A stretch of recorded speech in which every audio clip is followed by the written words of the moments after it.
The Gamers' Darkness Falls. Dorkness! Dorkness Falls.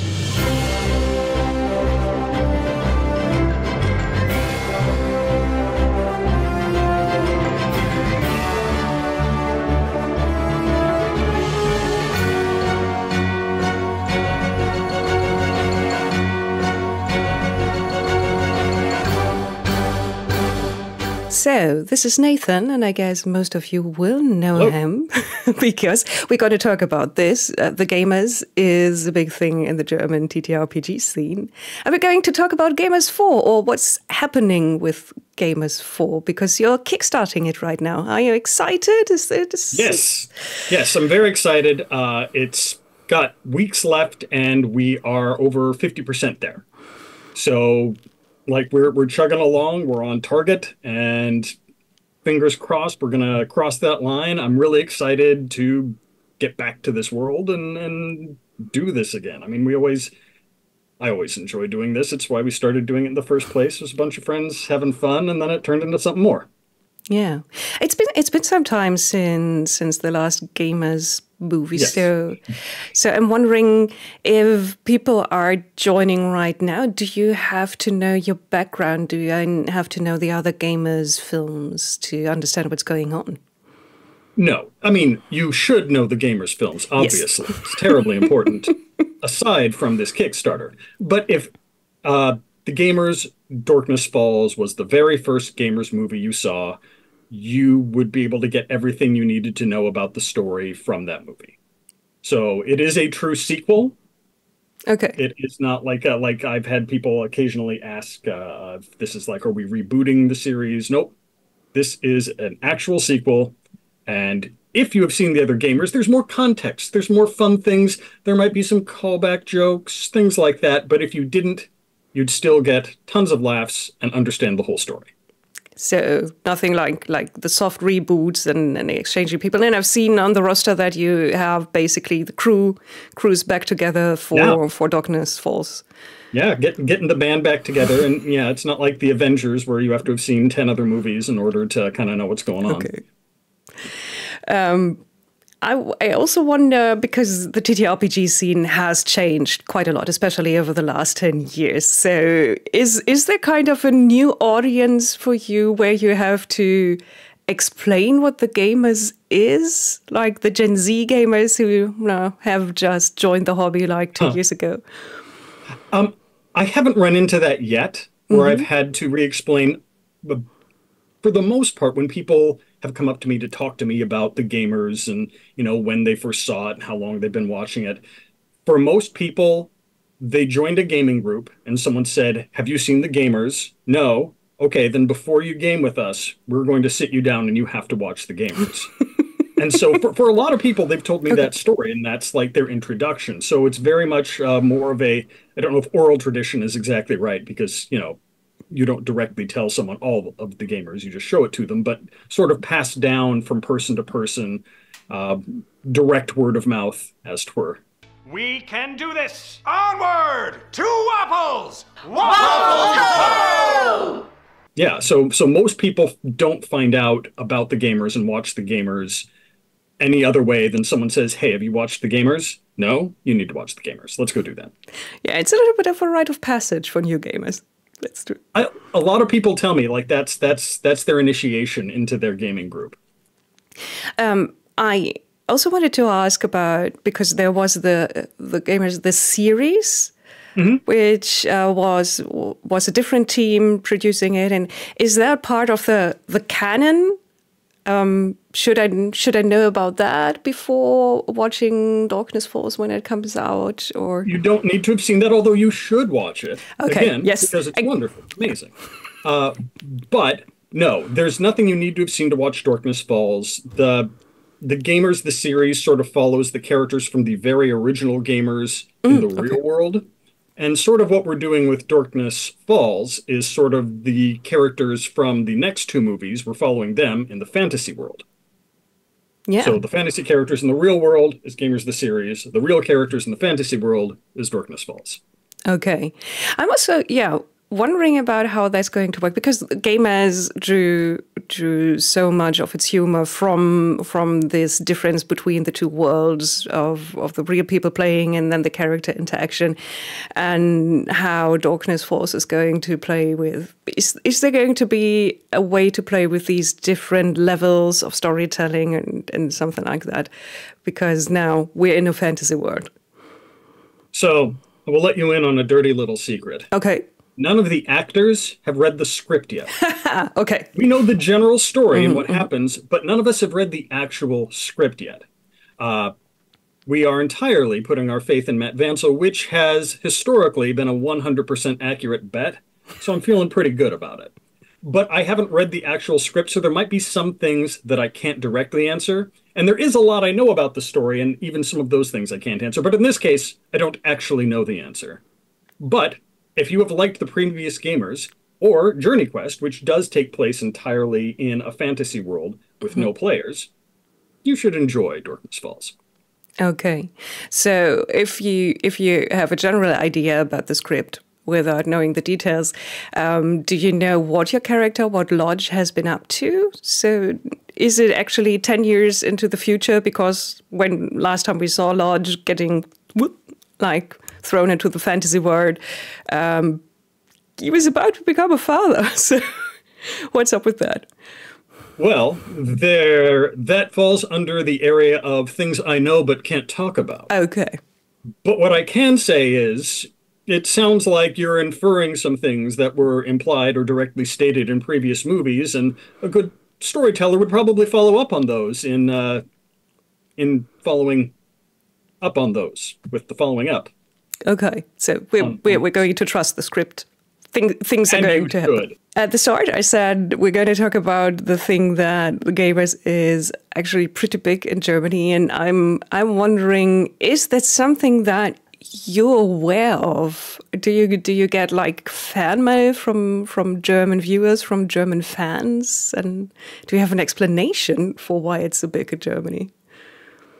I have been told it is very big in Germany. I don't receive a lot of fan mail from any of the German fans.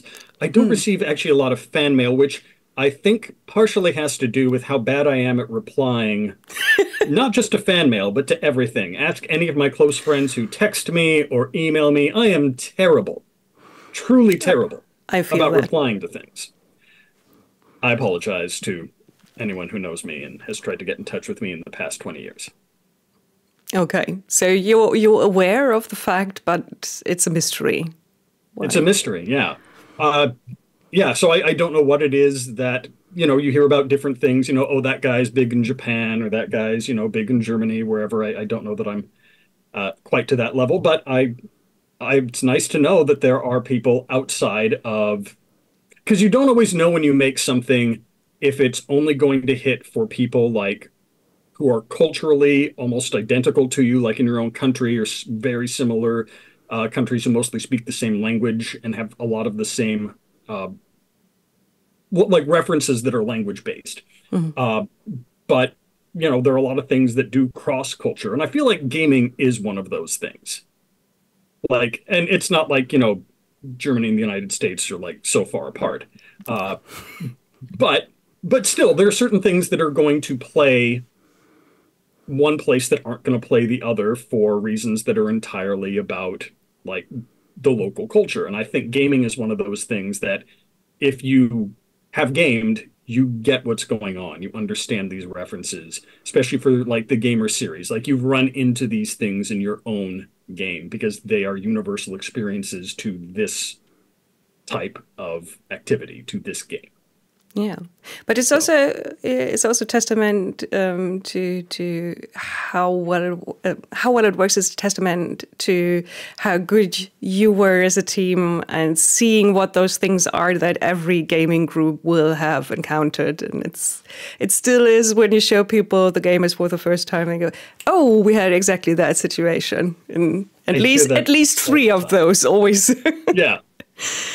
Yeah, I think you're absolutely right. Like those experiences, everyone's like, oh, hey, that's Carl, or Carl is the one who always does that, or something like that. Yeah, there's always someone you can say, I've gamed with that guy. As you mentioned in the beginning, this is something that started out as just a bunch of friends thinking this is a neat idea. Let's just do it. Let's see how this works out. And it has like stepped up its game, no pun intended, with each new iteration. And now you've arrived at a point where you are working on a Kickstarter for $500,000. So what's that feel like? Is it a little bit surreal, or have you had time to digest it? I think there's been it's got elements of both of those things. Okay. A little surreality, that's a word, I didn't make it up. And also like some time to kind of get used to how it works. Like, I mean, because when we started, like everything was borrowed, everyone was there on a volunteer basis. And then that was for the original gamers. And then when we did Dorkness Rising, we were like, hey, we could actually, let's do this a little more professionally. Let's get people who have been in the industry, who especially can cover the stuff we don't know, but also like we had so little crew that we could really not pull off very much with the original gamers technically, that we could then do with Dorkness Rising because we had an actual film crew who knew what they were doing. And so as we went, we sort of like expanded on that every time to try and make sure that we had the best crew we could, that we had all the support we needed to achieve the vision of what that movie was going to be. So kind of there have been these steps along the way. And $500,000 sounds like a lot, but that's another thing, like kind of as you go, you learn that in movies, that's actually not very much money at all. There's a lot we're going to be able to do with that. We've had a lot of experience at taking not very much and turning it into everything it possibly could be turned into. And we're going to do that with this one, but it isn't, for me personally, that would be a lot of money. For a movie, it actually only gets you so far. So there's a lot of that has to be brought through creativity and storytelling. And that's what we're going to do. Yeah. And also fantasy productions are notoriously costly. And since you've, well, at least it seems you've committed to telling the story in the fantasy world. We'll see what happens. It's like you can't get away with half the movie being just people in normal clothes sitting around a table playing a game. So do you, budget-wise, do you already know like what are going to be the big chunks that you need the money for? I think that goes into like stuff I can't talk about / don't know. Like I don't know that there are any specific big budget parts. But just having, like you said, fantasy settings, that means there's almost nothing that you have around your house or that you'd see every day that you could use on screen. Because, nothing made of plastic, nothing made of really refined metalwork, like machined stuff, like none of that is going to be something that would have been period appropriate. Your clothes have to be entirely different. So everything has to be either already that you bring in has to already be like that, or has to be custom made specifically for your show. Yeah. And I remember gags like, hide behind the mound of dead bards. I guess this is going to come up a lot. And back then I already thought, how many different versions of the costume did they make for that? And that was Dorkness Rising. So I'm looking forward to what more you can bring costume-wise and just set-wise with that kind of money. Oh. I do have some questions that either Nico or someone else from our friends group wanted to ask. And one of them is maybe very personal, but I need to ask it. Why don't you specifically, Nathan, why don't you age? Because you don't. Oh, well, that's very flattering. Thank you. I wish my mirror agreed with you, but I'll take it. I think I went bald really early. So I got all my aging out of the way, like in my early 20s. And then I've just kind of been coasting on being that age ever since. So if the secret to not aging is to look old early. So you're kind of doing a Patrick Stewart, like being very, very regal, very early on, and then just staying in this transcendent state for the rest of your life. That is an amazingly flattering comparison that I will not dispute. Okay. There's another question that might sound strange if you do not have the kind of memory where you remember every tiny detail about a project that you've done years before. But do you know where Buxtehude is? Oh, yes, the family name from Gamers 3. Yeah. And of course I know where Buxtehude is. It's obviously a reference to Dietrich Buxtehude, a Danish organist and composer of the Baroque period, whose works are typical of the North German organ school, as any child would know. It's of course also a town in Lower Saxony, obviously. Oh yeah. That's true. It's amazing that you know all this from the top of your head without I'm any search engine help. Gifted. Yeah, it's just. I think there was a moment where German viewers went, ooh, wait, what? Because it's like. Buxtehude is a little bit like saying bumfuck Alabama or something like that. That's that's the place where no one goes. It does exist, but it's still to say it's like out in the boondocks. That's funny. That's great. Okay. Let's talk a little bit about also how TTRPGs and the TTRPG scene has changed and how that might be reflected in the gamers. Because things have changed really quite a lot. A lot more people have started playing. Things like actual plays have become a big thing. So now people are unironically just watching people play TTRPGs. Yeah. So is there something that kind of influences also your choices in storytelling, or how you go about projects like this, or how your view of the hobby and how to present it has changed? I don't know that. So there's been, if you've seen Gamers 3 Hands of Fate, you know it ended in a way that kind of was saying there's going to have to be a sequel. So I don't know that it's changed. Like, it hasn't at all changed our decision for there to be a Gamers for Dorkness Falls. I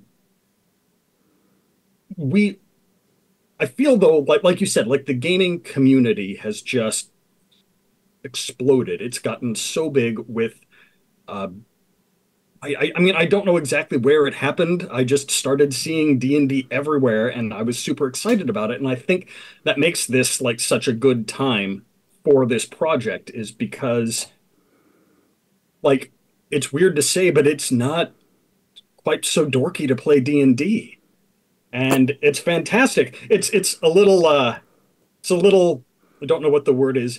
I'm not sure how to feel about having a hobby that is dorky that might not actually be dorky, because I still feel like a total dork. And I self-apply that term. I embrace it fully.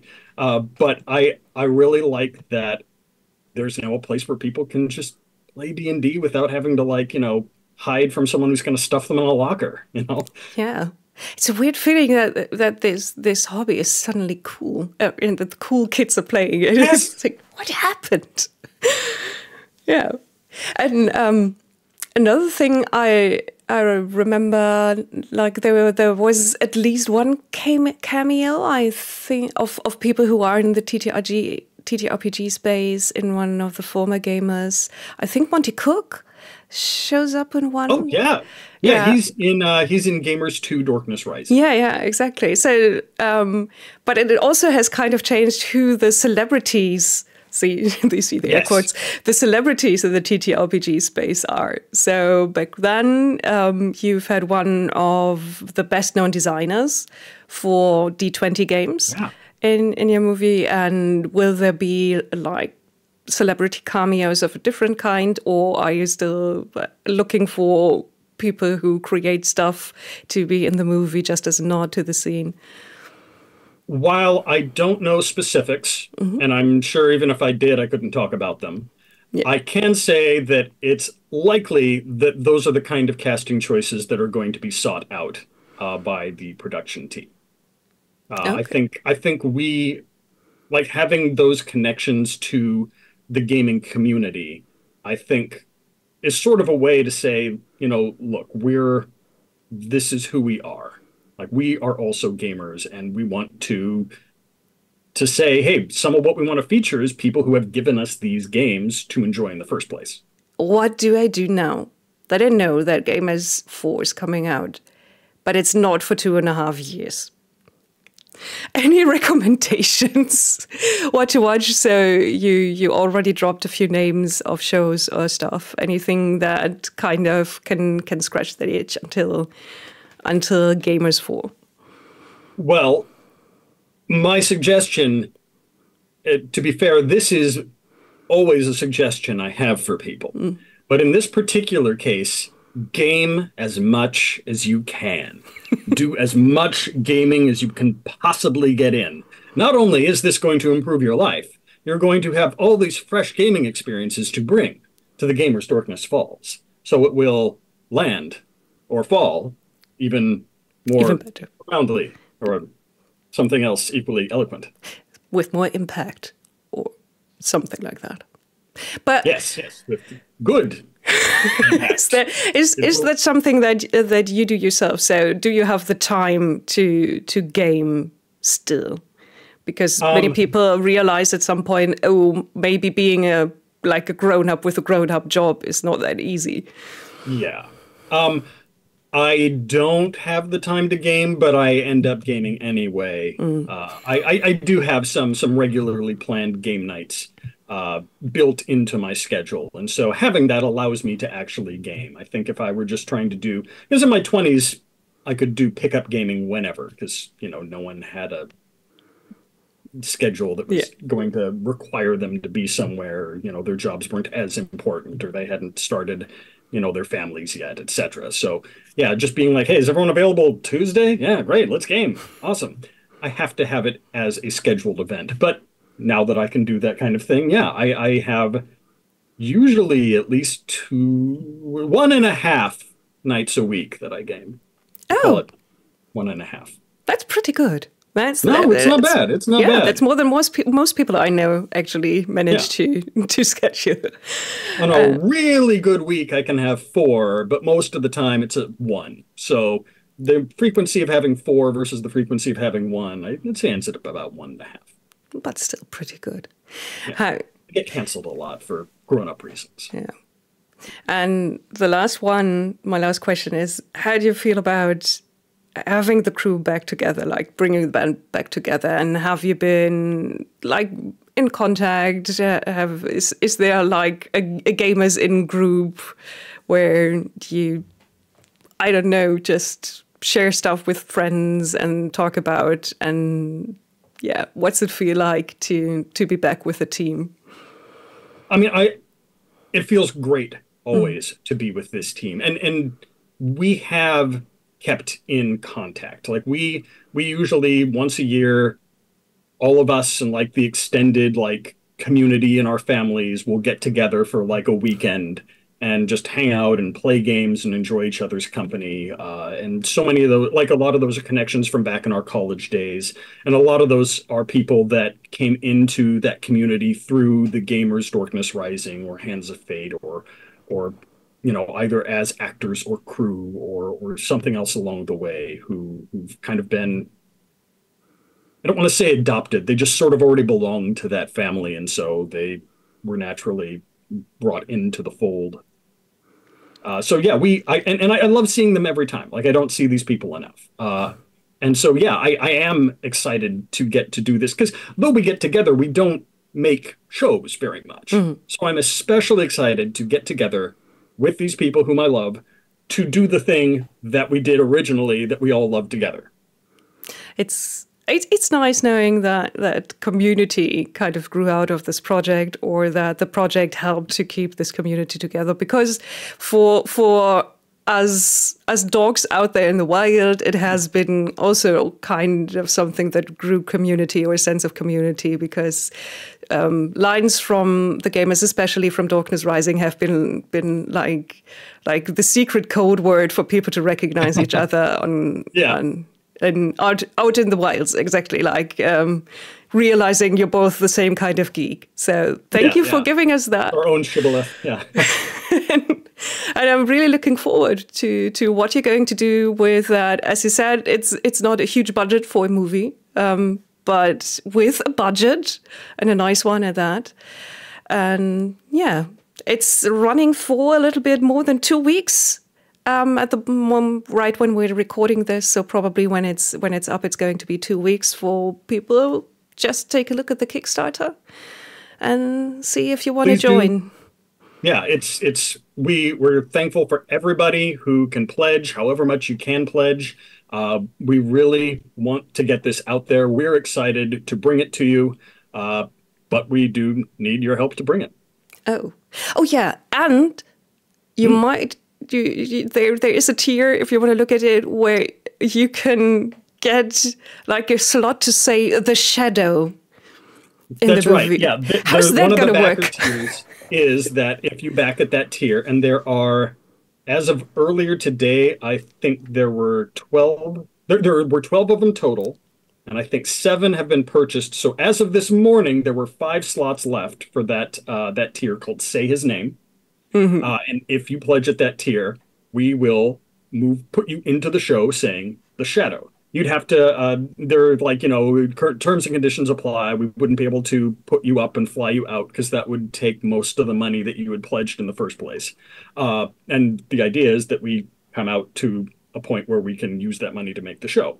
But if you can get yourself out here, we'll feed you. And we will put you in the show saying the shadow in one of the 3 states of reaction, alarmed, scared, or awed. Okay, but you will have to be on location, and you will have to come there. Okay, good. And so you get to hang out with everybody that day, and dress up in whatever the appropriate costume is. And I don't know what people are going to be. I don't know if everyone who says the shadow is human. I don't know if they're trolls or goblins or space dinosaurs. Anything. Who knows? I'm not saying those are in there. That is entirely. I'm still fingers crossed for space dinosaurs. Me too. Okay. And I already said my last question is like 2 questions ago, but one last thing. I'm doing Columbo here. One last thing. The Dorkonomicon. Why do I need the Dorkonomicon, and what is it? Well, obviously, if you want to get your degree in Dorkonomics. Dorkonomics, okay. I'm rather looking into dorkology and. Yeah, exactly. It's part of the same group of studies. Yeah. Area of study. No, the Dorkonomicon is going to be fun. It's going to be like kind of like a yearbook of the production. It's going to have like behind the scenes stuff and stuff about the story. It's going to have like a sketch bios of the crew and the cast and different concept art sketches and like looking at different locations and why we chose them, and lore that might not appear in the movie but like was the reason that like certain things happened the way they did, and there'll be fun jokes in there. There'll be like yearbook pages from cast and crew, and who knows, maybe characters. I don't know. That's all supposition. Again, at this point, I don't know anything about specifics on most things. I just know I want to do this and that you want to see it. That's true. Me specifically, yes, definitely. And we're just going to assume that all the yous who are going to watch this are also interested. Okay. Yeah. And the big thing about the Dorkonomicon, though, that I do know is it will for sure only be available through this Kickstarter campaign. I know there are Kickstarter campaigns that have said you can only get this in this campaign, and then later on they make it again and they want you to pay for it. That's not going to happen here. This is for sure the only place you will ever be able to get the Dorkonomicon. Or at a horrendous price from someone who's going to put it up on eBay years later. You could secondhand. But okay. But do you want to pay secondhand market prices in this economy? Come on. No. This Dorkonomy. This Dorkonomy, yes. Let's make that a thing. Right. Well, thank you so much for taking the time, Nathan. It's yeah, been lovely. I was really excited to hear you wanted to do the interview. Thank you. This is great. Yeah. And yeah, we're going to get the German market to rise abroad and look at this, and yeah, finding more people to join this. This community of people who have found kind of a dorky home in your projects and in your movies. Thank you. That's fantastic. It's one of the things I like best about the projects is people, sometimes say, hey, not everybody, my family doesn't always understand what I do here. And I know there are people who do. So that's really, I like that idea of that greater dork community. Yes. Thank you. And have a great day. And fingers crossed for a really successful last few weeks of the Kickstarter. Thank you very much.